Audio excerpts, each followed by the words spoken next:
would bet good money on the fact that you probably have potential clients circling around your orbit that you are not even aware of. And in this video, we're going to bring them to light by setting up and starting to build an interest list for your services.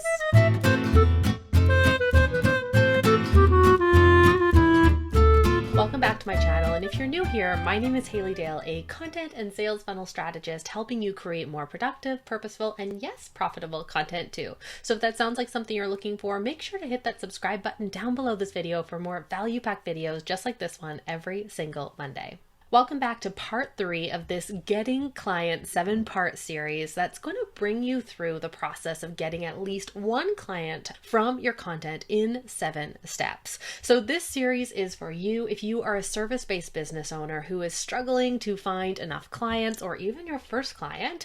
And you can find part 1, how to message your service-based offer, linked below, and part 2, mapping out your discovery call process, linked below as well. So definitely start there before starting this part 3. So in our first part of the series, we really talked about how to message and position your offer and created your awesome offer docket for your service.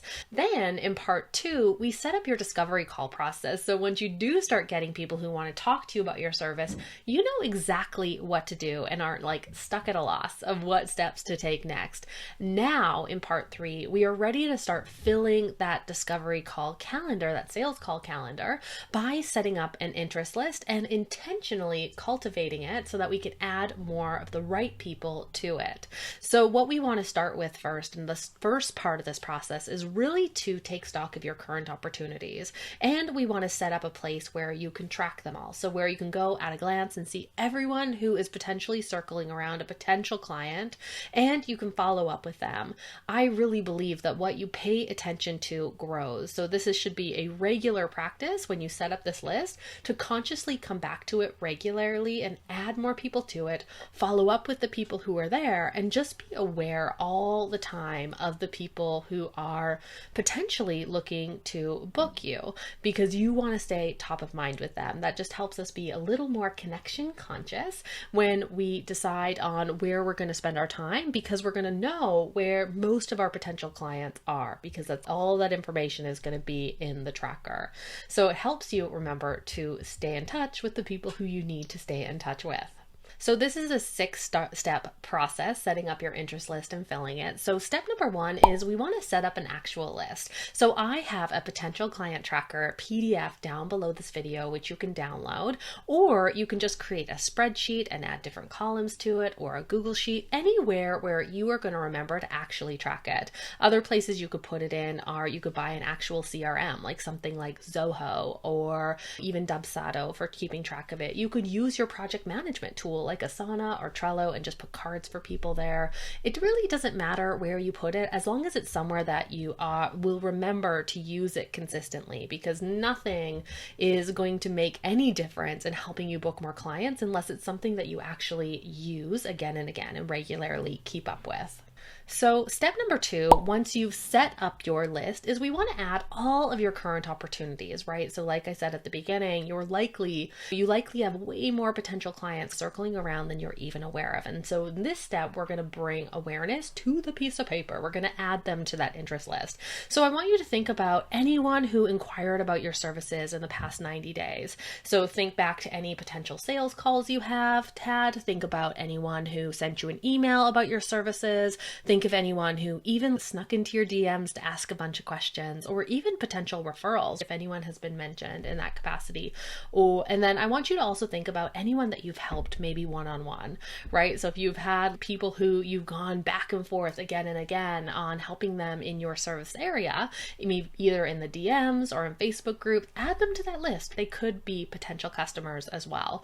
And then any past clients who you think might need updates, or maybe other services, or maybe this is a different service offering. So also think of past clients too, because even if they don't end up booking with you, they will be your best source of referrals too, especially if you've knocked it out of the park when working with them in the past. Step number 3, once we have the list and we have your initial seed people on there, we want to fill in their details. So you want to make sure you have their name, their contact information, when you were last in touch, any details about what services you think they might be interested in, or any pain points, where they hang out, social links, everything that you can think of to put there about them, and try to keep it as a template so you can copy and paste it to each new one when you're adding in contacts, so you can keep it nice and consistent. Step number 4, and what makes this process unique, is we're also going to have a column here, or a section in your tracker, for how you can add even more value. So I want you to make an idea of how you can get in touch with them and provide more value. So say you're offering like Facebook advertising services for dog groomers or in the pet industry, whatever that is. So maybe you can find articles that have to do with marketing pet businesses, or why Facebook ads are so great for pet service businesses, or whatever niche they're in.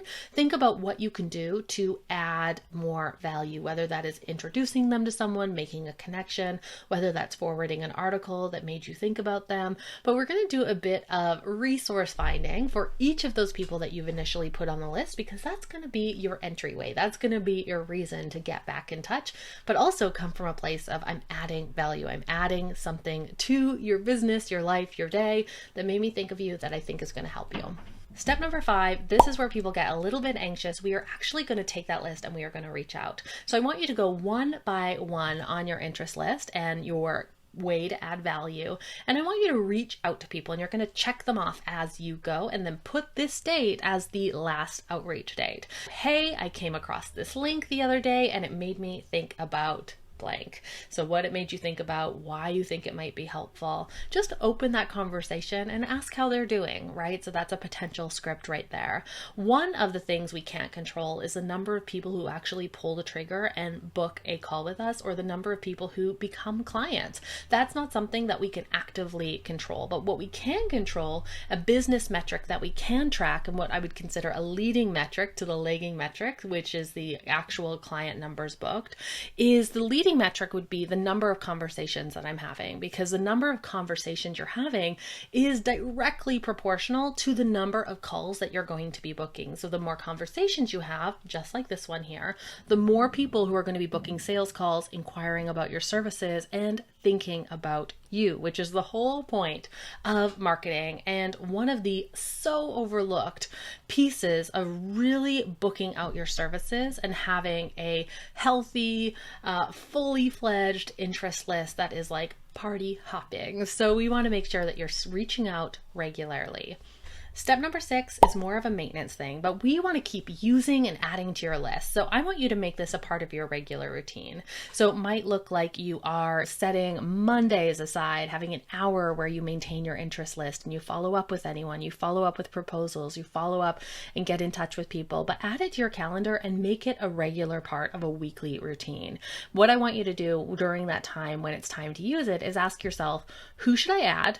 And who should I follow up with? So those are 2 separate parts of the process. So I have a bit of a bonus challenge for you here. And if you were ready to really generate some buzz and add some people to that interest list, you maybe didn't have so many people on there, you just want to take things to the next level, this is for you, this part of the challenge. So what I want you to do is I want you to send an email to your email list, and it is only 9 words. So this is the infamous 9-word email by Dean Jackson, who is a marketer in the real estate industry, and he came up with this. So here is the formula, and you can take this and make it your own, but basically it's going to be like, subject line will be, are you still interested?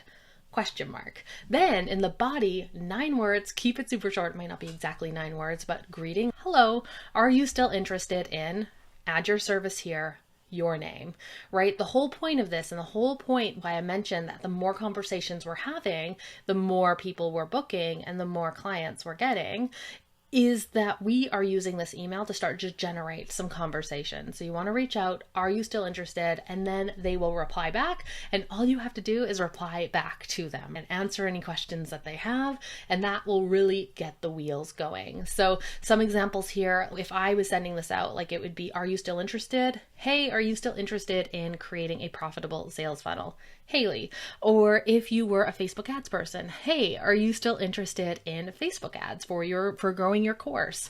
Or if you were a wedding planner, are you still interested in planning your wedding? Because that will be a great way for you to weed out people on your list who maybe have already gotten married and probably aren't in the market for another wedding from the people who are still in that planning phase and still in the hiring a wedding planner phase. So whatever your industry is, take that and make it your own.